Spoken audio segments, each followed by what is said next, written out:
Dear students, आज के मैं अपने इस वीडियो क्लास में आप लोगों को वॉइस के बारे में बताने जा रहा हूँ। वॉइस दो प्रकार के होते हैं। पहले को कहते हैं एक्टिव वॉइस, दूसरे को कहते हैं पैसिव वॉइस। एक्टिव वॉइस की परिभाषा या डिफिनेशन ये है, when the subject of the verb acts or the subject is the doer of the action, the verb is said to be in the active voice। Hindi में कहेंगे, यदि किसी वाक्य का कर्ता सब्जेक्ट क्रिया का संपादन करता है तो उस वाक्य में प्रयोग वर्ब को एक्टिव वॉइस में होना समझा जाता है। दूसरा है पैसिव वॉइस। इसकी डिफिनेशन ये है, when the subject of the verb is acted upon और the subject is the receiver of the action, the verb is said to be in the passive voice. Hindi में इसकी परिभाषा यूँ करते हैं, यदि वाक्य का कर्ता यानी सब्जेक्ट सक्रिय नहीं है, क्रिया का संपादन नहीं करता है, बल्कि क्रिया उसी पर संपादित होता है, तो प्रयोग वर्ब को हम पैसिव वॉइस में होना समझते हैं या वर्ब को पैसिव वॉइस में होना समझा जाता है।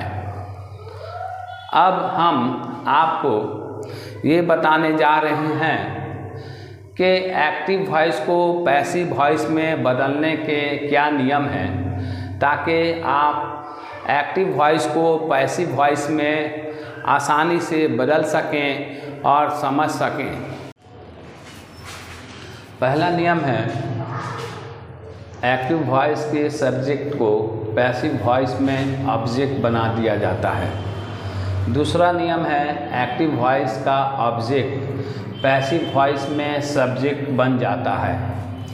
तीसरा नियम है, एक्टिव वॉइस के मेन वर्ब को पैसिव वॉइस में V3 यानी पास्ट पार्टिसिपल में बदल देते हैं। चौथा नियम है, V3 यानी पास्ट पार्टिसिपल के पहले एम या इज या आर या वाज या वेर या बिन या बीइंग का प्रयोग सब्जेक्ट के नंबर तथा वर्ब के टेंस के अनुसार करते हैं। यानी V3 पास्ट पार्टिसिपल के पहले वर्ब टू बी का प्रयोग किया जाता है। फिफ्थ नियम है, V3 पास्ट पार्टिसिपल के बाद ज़रूरत के अनुसार बाई प्लस एजेंट का प्रयोग किया जाता है।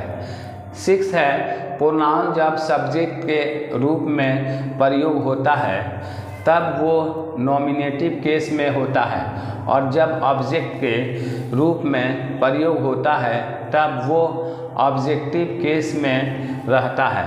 नॉमिनेटिव केस में जो प्रोनाउन होता है वो है I, we, you, he, she, it, they. ये ऑब्जेक्टिव केस में बदलकर आई मी में बदल जाता है, वी अस में बदलता है, यू में ही रहता है, ही हिम में बदल जाता है, शी हर में बदल जाता है, इट में ही रहता है, दे देम में बदल जाता है। वॉइस में मैं आपको एग्जाम्पल देकर ये बताने जा रहा हूँ कि किस तरह एक्टिव वॉइस पैसिव वॉइस में बदलता है।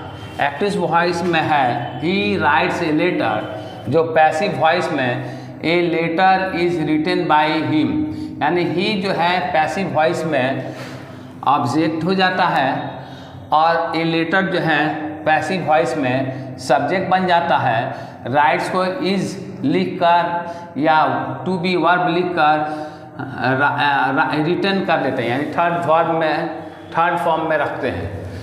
दूसरा उदाहरण है एक्टिव वॉइस में, आई फ्लाई ए काइट। ये आई जो है नॉमिनेटिव केस है, जो पैसिव वॉइस में मी बन जाता है, और फ्लाई जो है फ्लाइड हो जाता है, इस फ्लाइड हो जाता है, और एक काइट को जो है हम पैसिव वॉइस में सब्जेक्ट बना देते हैं। तो इस तरह पैसिव वॉइस में a kite is flied by me. इस तरह इस क्लास में मैं आपको एग्जाम्पल देकर एक्टिव से पैसिव में परिवर्तन करके उसके नियम को बताया हूँ। उम्मीद है आपको ये मेरा क्लास अच्छा लगा होगा। अच्छा लगेगा तो सब्सक्राइब कीजिए, लाइक कीजिए, शेयर कीजिए।